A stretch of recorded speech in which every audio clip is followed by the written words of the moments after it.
ओम नमो नारायणाय नमः।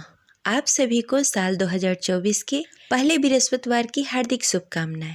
भगवान बृहस्पति आपकी और आपके पूरे परिवार की हर मनोकामनाएं पूर्ण करें। आज बृहस्पतिवार के दिन चलिए सुनते हैं बृहस्पतिवार व्रत कथा और आरती। कथा शुरू करने से पहले कमेंट बॉक्स में लिखें हरे कृष्ण। पौराणिक कथा के अनुसार प्राचीन समय की बात है। भारतवर्ष में एक राजा राज्य करता था। वो बड़ा ही प्रतापी और दानी था। वह नित्य प्रति मंदिर में भगवत दर्शन करने के लिए जाता और ब्राह्मणों और गुरु की सेवा किया करता। उसके द्वार से कोई भी याचक निराश होकर नहीं लौटता। वह प्रत्येक गुरुवार को व्रत रखता एवं पूजन करता, गरीबों की सहायता करता। परंतु यह सब बातें उसकी रानी को बिल्कुल अच्छी नहीं लगती थी। वह न तो व्रत करती और न ही किसी को एक भी पैसा दान में देती थी। वह राजा से भी ऐसा करने को मना किया करती थी। एक समय की बात है, राजा शिकार खेलने के लिए वन को चले गए। घर पर रानी और दासी थी। उस समय गुरु बृहस्पति साधु का रूप धारण करके राजा के दरवाजे पर भिक्षा मांगने के लिए आए। साधु ने रानी से भिक्षा मांगी तो वह कहने लगी, हे साधु महाराज, मैं इस दान पुण्य से तंग आ गई हूँ। इस कार्य के लिए तो मेरे पति ही बहुत हैं। अब आप ऐसी कृपा करें कि सारा धन नष्ट हो जाए तथा मैं आराम से रह सकूं। साधु रूपी बृहस्पति देव ने कहा, हे देवी, तुम तो बड़ी ही विचित्र हो। संतान और धन से कोई दुखी नहीं होता, इसको सभी चाहते हैं। पापी भी धन और पुत्र की इच्छा करता है। अगर तुम्हारे पास धन अधिक है तो भूखे मनुष्यों को भोजन करवाओ, प्याव लगवाओ, ब्राह्मणों को दान दो, धर्मशाला बनवाओ, कुआं, तालाब, बावड़ी, बाग, बगीचे आदि का निर्माण कराओ तथा निर्धन कुंवारी कन्याओं का विवाह करवाओ। साथ ही यज्ञ करो। इस प्रकार के कर्मों से आपके कुल का और आपका नाम परलोक में भी सार्थक होगा एवं तुम्हें स्वर्ग की प्राप्ति होगी। परंतु रानी साधु की इन बातों से खुश नहीं हुई। उसने कहा, हे साधु महाराज, मुझे ऐसी धन की आवश्यकता नहीं है जिसे मैं अन्य लोगों को दान में देती फिरूं, जिसको रखने और संभालने में भी मेरा सारा वक्त निकल जाए। साधु ने कहा, हे देवी, यदि तुम्हारी ऐसी ही इच्छा है तो जैसा मैं तुम्हें बताता हूँ वैसा करना। बृहस्पतिवार के दिन आंगन को गोबर से लीपना और अपने केशों को पीली मिट्टी से धोना। केशों को धोते समय स्नान करना। राजा से कहना कि वो हजामत कराए। भोजन में मांस मदिरा खाना, कपड़े धोबी को धोने के लिए देना। इस प्रकार 7 बृहस्पतिवार को करने से तुम्हारा सारा धन नष्ट हो जाएगा। यह कहकर साधु महाराज रूपी बृहस्पति देव अंतर्ध्यान हो गए। रानी ने साधु के कहने के अनुसार 7 बृहस्पतिवार तक वैसा ही करने का विचार किया। साधु के बताए हुए कार्य करते हुए केवल 3 ही बृहस्पतिवार बीते कि उसकी सारी संपत्ति नष्ट हो गई। भोजन के लिए भी 2 समय परिवार तरसने लगा तथा सांसारिक भोगों से दुखी रहने लगा। तब राजा रानी से कहने लगा कि हे रानी, तुम यहाँ पर रहो, मैं दूसरे देश जा रहा हूँ। क्योंकि यहाँ पर मुझे सभी मनुष्य जानते हैं, इसलिए मैं यहाँ कोई कार्य नहीं कर सकता। मैं अब परदेश जा रहा हूँ, वहाँ कोई काम धंधा करूँगा, शायद हमारे भाग्य बदल जाए। ऐसा कहकर राजा परदेश को चला गया। वो वहाँ जंगल से लकड़ियाँ काट कर लाता और शहर में बेचता। इस तरह जीवन व्यतीत करने लगा। इधर राजा के बिना रानी और दासी दुखी रहने लगी। किसी दिन भोजन मिलता और किसी दिन जल पीकर ही रहना पड़ता। एक दिन रानी और दासी को भोजन किए बिना 7 दिन व्यतीत हो गए। तो रानी ने अपनी दासी से कहा, हे दासी, यहाँ पास के नगर में मेरी बहन रहती है। वह बड़ी ही धनवान है। तुम उसके पास जाओ और वहाँ से 5 सेर बेजल मांग के लाओ, जिससे कुछ समय के लिए गुजारा हो जाएगा। दासी रानी की बहन के पास गई। रानी की बहन उस समय पूजा कर रही थी। बृहस्पतिवार का दिन था। दासी ने रानी की बहन से कहा, हे रानी, मुझे आपकी बहन ने भेजा है, मुझे 5 सेर बेजल दे दो। दासी ने यह बात अनेक बार कही, परंतु रानी की बहन ने कोई उत्तर नहीं दिया, क्योंकि वह उस समय बृहस्पतिवार का कथा सुन रही थी। जब दासी को रानी की बहन की कोई उत्तर नहीं मिला तो वह बहुत ही दुखी हुई। उसे क्रोध भी आया। वह लौटकर रानी से बोली, हे रानी, आपकी बहन बहुत ही घमंडी है। वह छोटे लोगों से बात नहीं करती। मैंने उससे कहा, उसने कोई उत्तर नहीं दिया। मैं वापस चली आई। रानी बोली, हे दासी, उसमें उसकी कोई गलती नहीं है। जब बुरे दिन आते हैं तब कोई असहारा नहीं देता। अच्छे बुरे का पता विपत्ति में ही लगता है। जो ईश्वर की इच्छा होगी वही होगा।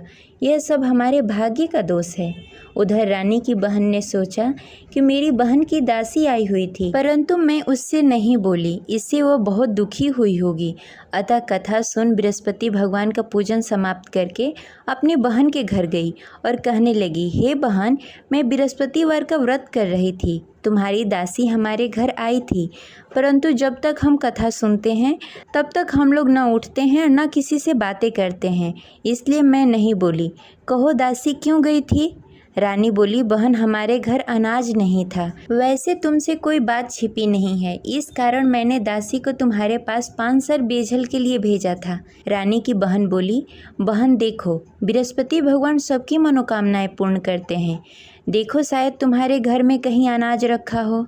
यह सुनकर दासी घर के अंदर गई। वहाँ से उसे एक घड़ा बेझल का भरा हुआ मिल गया। उसे बड़ी हैरानी हुई क्योंकि उसके एक एक बर्तन देख लिया था। उसने बाहर आकर रानी को बताया।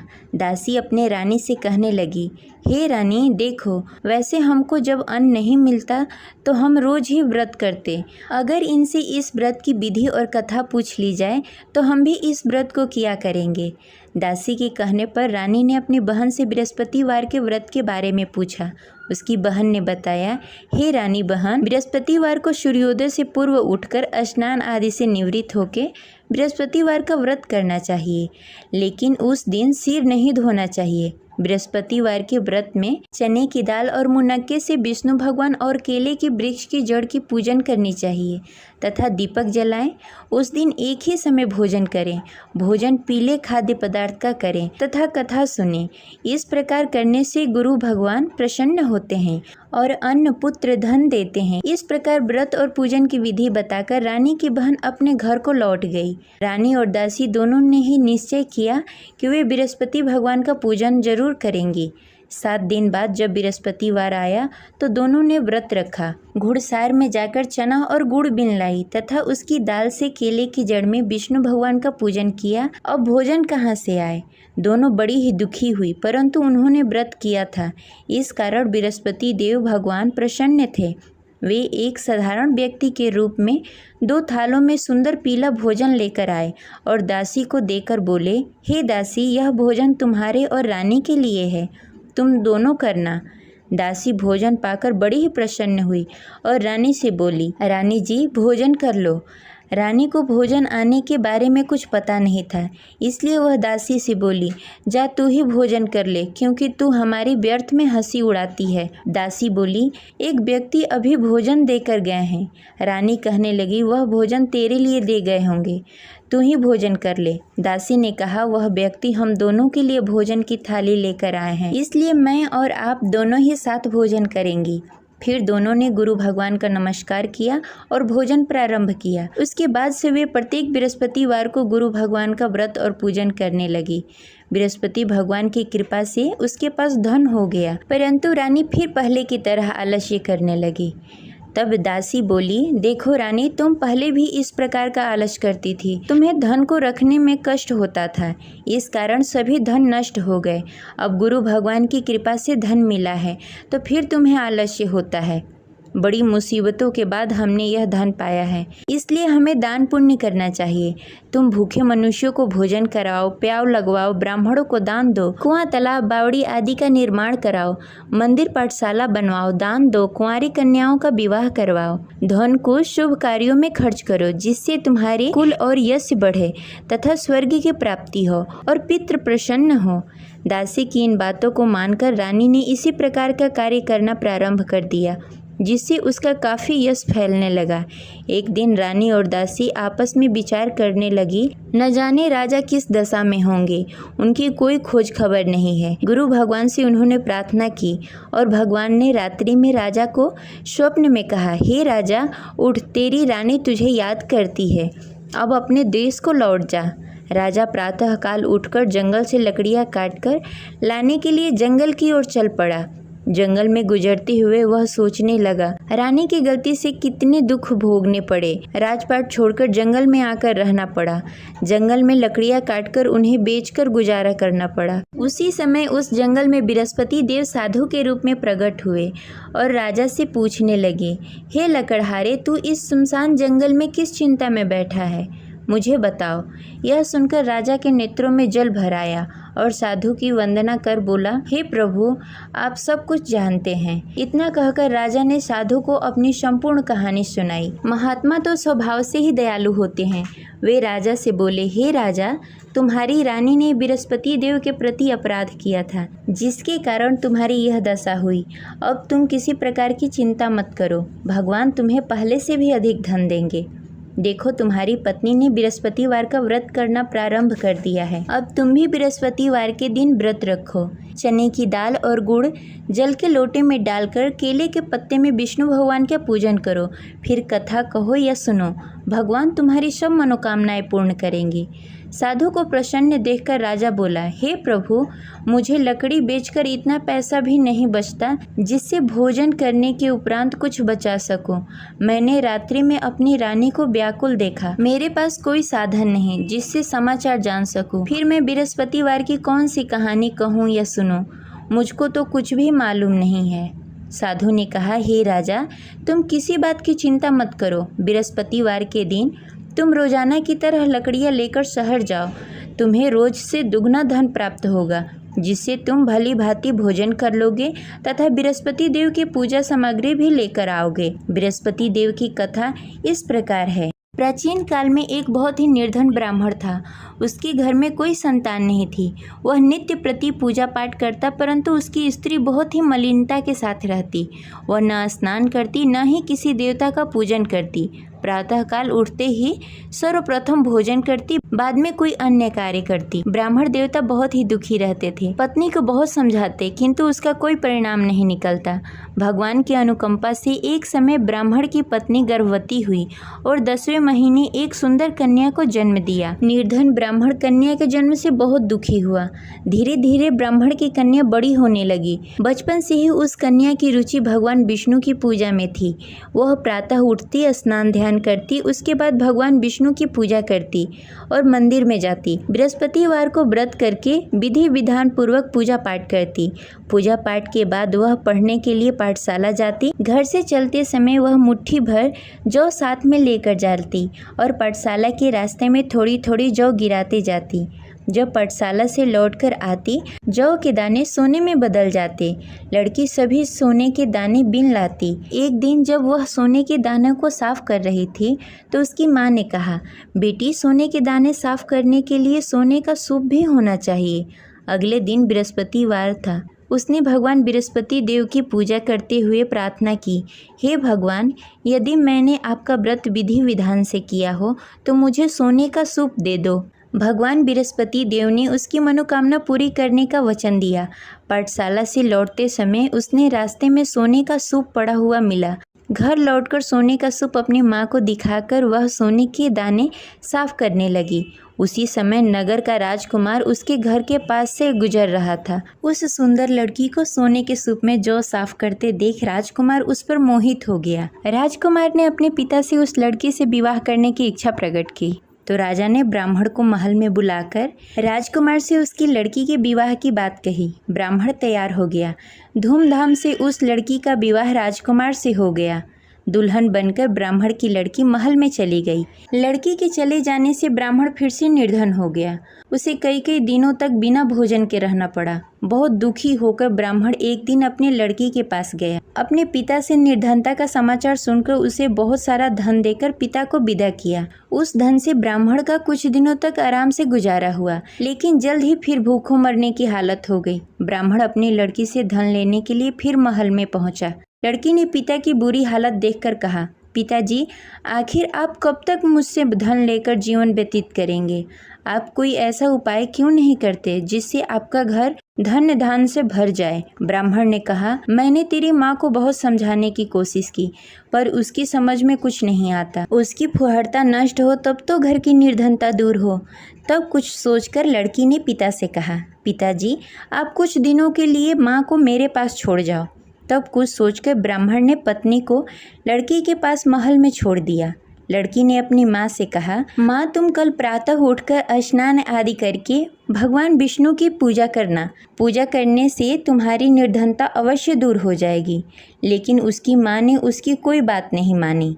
तब क्रोधित होकर लड़की ने अपनी माँ को एक कक्ष में बंद कर दिया। सूर्योदय के समय माँ को उठाकर जबरदस्ती उसे स्नान आदि करवाया, फिर मंदिर में ले जाकर भगवान बृहस्पति देव की पूजा करवाई। कुछ दिनों तक ऐसा करने से माँ की बुद्धि में कुछ परिवर्तन हुआ और वह स्वयं बृहस्पतिवार का व्रत रखने लगी।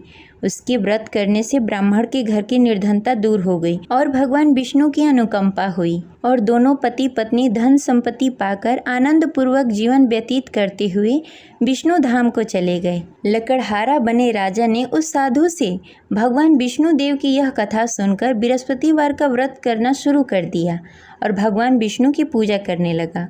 उस दिन से उसके सभी क्लेश दूर हो गए।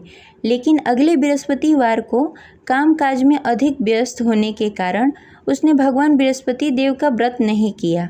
भगवान बृहस्पति देव लकड़हारे से क्रोधित हो गए और उसे भूल की सजा दी। उस दिन नगर के राजा ने नगर में घोषणा करके सबको सूचित किया कि प्रत्येक नागरिक मेरे महल में भोजन करने आए। जो नहीं आएगा उसे अपराधी मानकर भारी दंड दिया जाएगा। लकड़हारा बने राजा ने उस नगर के राजा की घोषणा तो सुनी, लेकिन जंगल से लकड़ी काटकर लाने और उसे बेचने में देरी हो जाने के कारण वह समय पर महल में भोजन करने नहीं पहुंच सका। अतः राजा के सैनिक लकड़हारे को पकड़कर महल में ले गए। राजा ने उसे महल के एक कक्ष में बैठाकर भोजन कराया। उस कक्ष में एक खुट्टी पर रानी का सोने का हार लटका हुआ था। लकड़हारा अकेला उस कक्ष में भोजन कर रहा था। तभी उसने एक आश्चर्यजनक घटना देखी। देखते ही देखते वह खूंटी हार को निगल गई। थोड़ी देर बाद जब राजा ने हार को गायब देखा तो लकड़हारे को कारावास में डाल दिया। लकड़हारा मन ही मन अपने भाग्य को कोसने लगा। तभी उसे जंगल में मिले साधु का स्मरण हुआ। थोड़ी देर में भगवान बृहस्पति देव सन्यासी के रूप में उसके सामने प्रकट हुए और कहा, हे लकड़हारे, तूने भगवान बृहस्पति देव की पूजा नहीं की, इसी कारण तुम्हें कष्ट हो रहा है। लेकिन अब चिंता मत करो, बृहस्पतिवार के दिन कारागार के दरवाजे पर तुम्हें कुछ पैसे पड़े हुए मिलेंगे। उन पैसों से भगवान बृहस्पति देव का व्रत करके उनकी पूजा करोगे तो तुम्हारे सारे दुख दूर हो जाएंगे। फिर बृहस्पतिवार के दिन दरवाजे पर पड़े पैसे राजा को मिले, जिससे उसने चने की दाल, गुड़, मुनक्का मंगाकर भगवान बृहस्पति देव की कथा कही और व्रत किया, जिससे भगवान बृहस्पति देव प्रसन्न होकर उस नगर के राजा को स्वप्न में लकड़हारे को मुक्त करने को कहा। सुबह राजा ने आकर अपने कक्ष में देखा कि खूंटी पर हार टंगा हुआ है। राजा ने लकड़हारे को मुक्त कर दिया, उसे धन और आभूषण देकर विदा किया। लकड़हारा बना राजा उस नगर से चलकर अपने नगर की तरफ चल दिया। जब राजा अपने नगर में पहुंचा तो उसने देखा उस नगर में कुएं, धर्मशाला, बाग बगीचे देखकर बहुत प्रसन्न हुआ। राजा ने किसी से पूछा कि ये सभी चीजें किसने बनवाई है। उस व्यक्ति ने कहा कि ये सभी चीजें रानी और दासी ने बनवाया है। फिर राजा महल की तरफ चले गए। रानी ने राजा को देखा तो भव्य स्वागत किया। फिर राजा और रानी साथ साथ रहने लगे। फिर कुछ दिनों के बाद बृहस्पति देव की कृपा से राजा और रानी को पुत्र प्राप्त हुआ और राजा और रानी इसी प्रकार भगवान बृहस्पति देव का पूजा अर्चना करते रहे और सुखी जीवन व्यतीत करते रहे। बृहस्पति देव सभी की मनोकामनाएं पूर्ण करते हैं। जो भी व्यक्ति बृहस्पतिवार के दिन पूरी श्रद्धा और भक्ति के साथ बृहस्पति देव की पूजा अर्चना करता है तथा व्रत का पालन करता है और कथा पढ़ता है या सुनता है या किसी और को सुनाता है, उनकी सभी मनोकामनाएं बृहस्पति देव पूर्ण करते हैं। जिस प्रकार बृहस्पति देव ने राजा और रानी की मनोकामनाएं पूर्ण की, उसी प्रकार बृहस्पति देव सभी की मनोकामनाएं पूर्ण करते हैं। जय बृहस्पति देव। अब सुनेंगे बृहस्पति देव की आरती। ओम जय बृहस्पति देवा, ओम जय बृहस्पति देवा, छिन छिन भोग लगाऊं कदली फल मेवा। ओम जय बृहस्पति देवा, तुम पूर्ण परमात्मा, तुम अंतर्यामी, जगत पिता जगदीश्वर, तुम सबके स्वामी। ओम जय बृहस्पति देवा, चरणामृत निज निर्मल, सब पातक हरता, सकल मनोरथ दायक कृपा करो भरता। ओम जय बृहस्पति देवा। तन मन धन अर्पण कर जो जन शरण पड़े। प्रभु प्रगट तब हो कर आकर द्वार खड़े। ओम जय बृहस्पति देवा। दीन दयाल दयानिधि भक्तन हितकारी। पाप दोष सब हरता भव बंधन हारी। ओम जय बृहस्पति देवा। सकल मनोरथ दायक सब संशय हारी। विषय विकार मिटाओ संतन सुखकारी। ओम जय बृहस्पति देवा। जो कोई आरती तेरी प्रेम सहित गावे। ज्येष्ठानंद आनंद कर सो निश्चय पावे। ओम जय बृहस्पति देवा। प्रभु जय बृहस्पति देवा। जय बृहस्पति देव।